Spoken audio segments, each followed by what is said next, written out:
Hello, everyone, and welcome back to another episode of Frick Programming. Today, we'll be learning how to output to users. The topics that we'll be going over for today will be using the system.out library and its various printing methods. So, we'll jump right into it and go into the system.out library.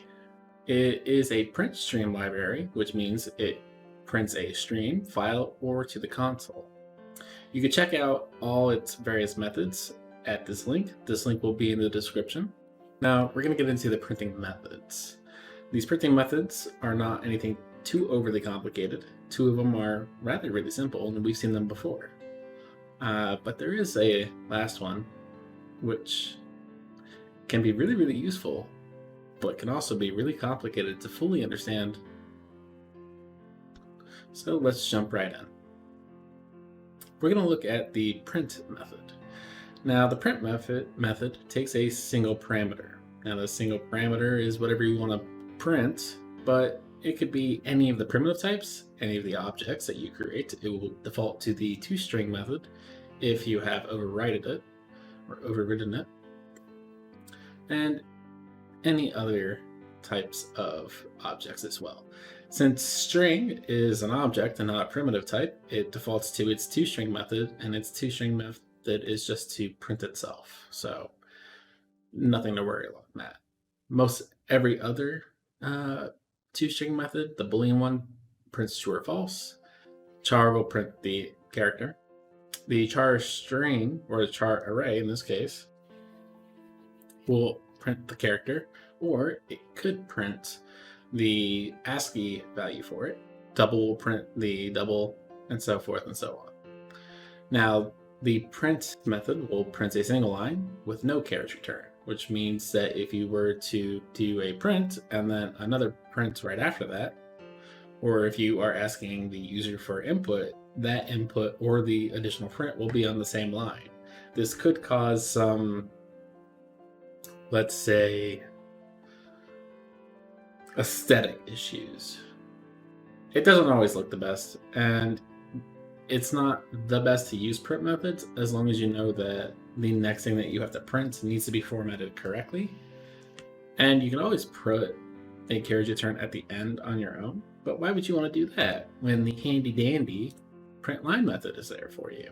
Now, this is the exact same as the print method. It takes a single parameter. It takes all the primitive types and any additional object types that you would want to give it, again defaulting to the .toString method of those objects. But it will also print a new carriage after it's done printing everything else, which means once you get to the end of everything that you're printing, we're going to do a new carriage. We're going to go down to the next line. Now, this is more aesthetically pleasing if you're printing to the new line, or if you're printing out, say, an error log. You don't want to print a one string error log that contains all the information that you'll ever need to read and try to give that to end users or people who are trying to debug the system, because no one's going to be able to read that coherently, and it just adds too much additional time. So if you're ever printing something, I highly recommend using the print line method. Now, the next one is in the case that you really, really need to print in a special format. Hence, we call this printf. F for respect of using it, but also F for format. Now, this takes two parameters. The first parameter happens to be the string that contains the formatted flags, and also anything else that you want to put in there. And then the arguments come after to fit that formatted string. Now, the arguments are going to have to be coming in an array. So how do we set the formatted string up? Well, the formatted string needs to be in this type of fashion. Really, anything can come before the percentage sign, but the things that come after the percentage sign really matters. Now, you'll have the flags, the width, and the precision to whatever decimal place that you would want it to be, or how many characters you would want to show, and then the conversion character itself telling you, or telling the compiler, I'm sending in a numerical number or a numerical value, or I'm sending in a ASCII value or a string or character value, a sequence of characters. Anything can come after this section of the formatted flags, and anything can come before. And you could also have multiple, depending on how many args you want to give the printf. Now let's get more into this. As you can see right now, flags, width, and precision all have square brackets. This connotation means that they're optional. You don't have to have them, but you could. They add benefit, or possible benefit. You don't have to do that. You can actually just use a printf method and use it as a normal printing. I'll show you that once we get to the coding part, but you can do that as well.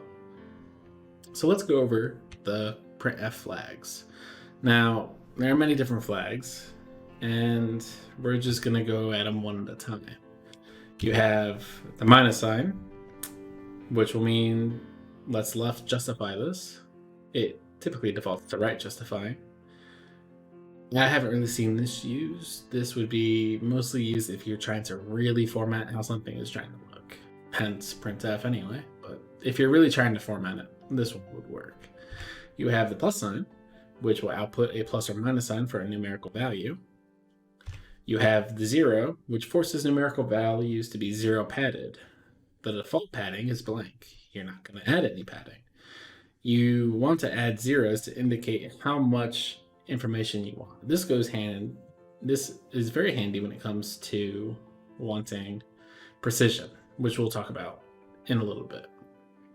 You have the comma, which is again for numerical values. It will be the grouping separator for numbers greater than 1,000. And then lastly, you'll have the space, which again is exactly like the plus sign. We'll display a minus sign if the number is negative, and we'll display a space if the number is positive. So it doesn't give you the plus sign, but it works the same way. Now we'll talk about the width.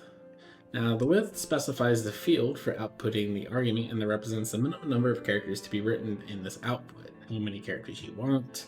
This is kind of like the 0 padding, but a little bit more for sequence of character inputs.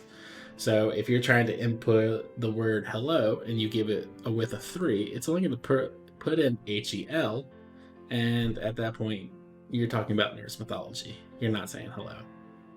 You're probably calling upon the god of Norse mythology. Now, be sure to include space for expected commas and a decimal point if you are using a numerical value.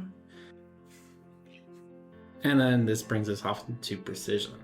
Now, precision is used to restrict the output depending on the conversion. Now, the conversion could be the number of digits of precision, or how much of a substring you want from the string itself. This goes hand in hand with the width. In this case, if you put in hello, you put 3, you get HEL, which is a Norse god. Again, I believe it's a Norse god. I'm not too positive off the top of my head, but I believe it is. It's in a lot of Norse mythology-esque things.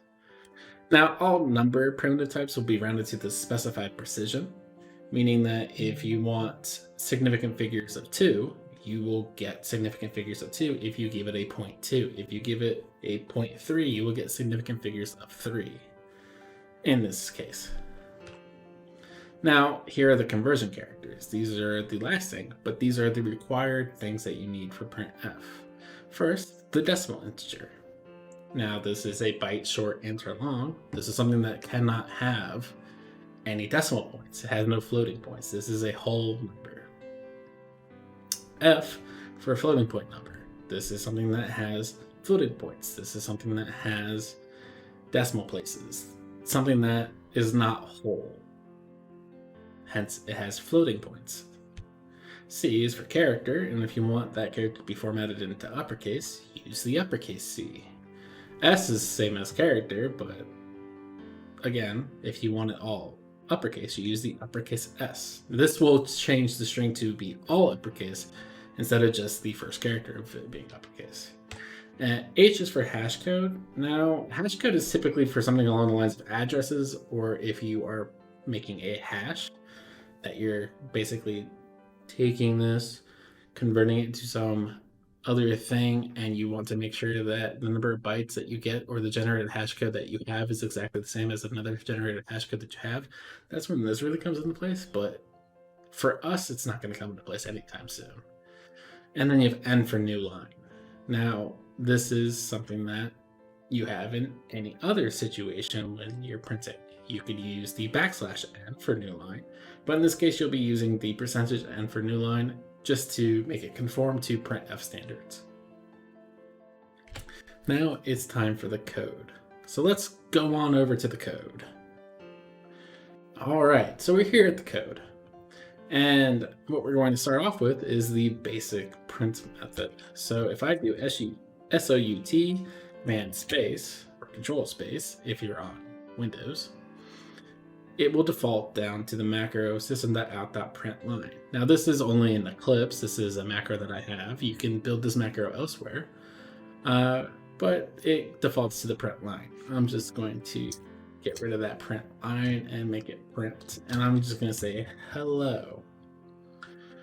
And I'm not going to add any additional spacing to it, but you'll see. Now I'm going to use the actual print line, and I'm going to say there.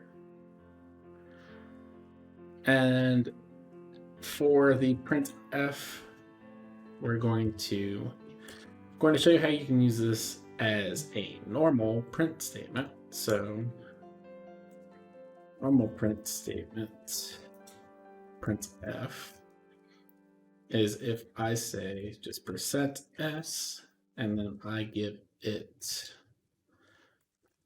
General Kenobi, it will print General Kenobi.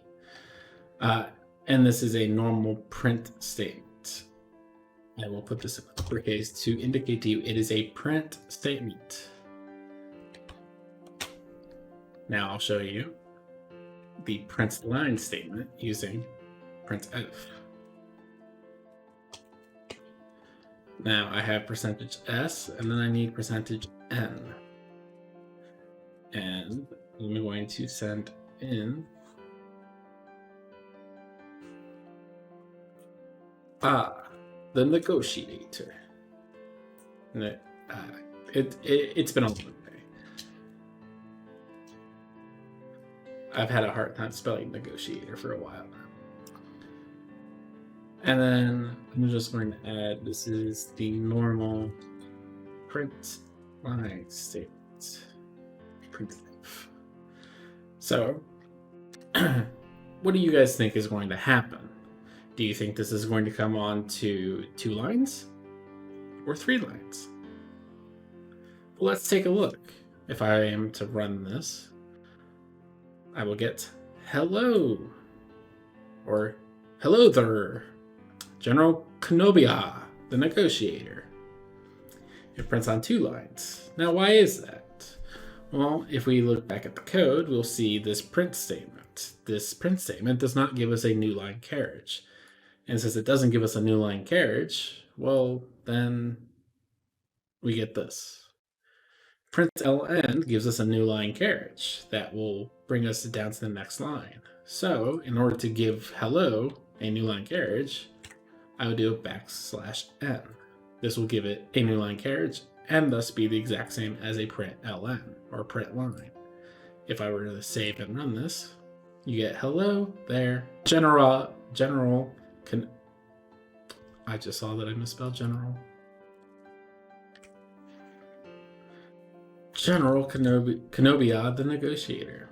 Now, we can see that this is exactly the same up here with the printf print statement. Since we're not putting in %n, we're not putting in a new line. So, we'll get this mishmash of print statements. Now, let's talk more about the other printf items. So, let's say, in the case that you are conversing with money, and you want to have percentage or decimal places, that tells you how much money you have. So I have percentage 0.00.2 money. And I'm gonna put in 1075. Or, as we're still talking about memes and other things like that, 350. I'm gonna give it 350. Now let's see what we get in return. I have an error, which means I have too many zeros. That is my bad. And again, I have too many characters. Is it actual? Oh. I have split. Oh. So let's not use that. Let's just go with the 2. As you can tell, I'm not a big fan of. Oh. 0.2. I'm forgetting the conversion character. F.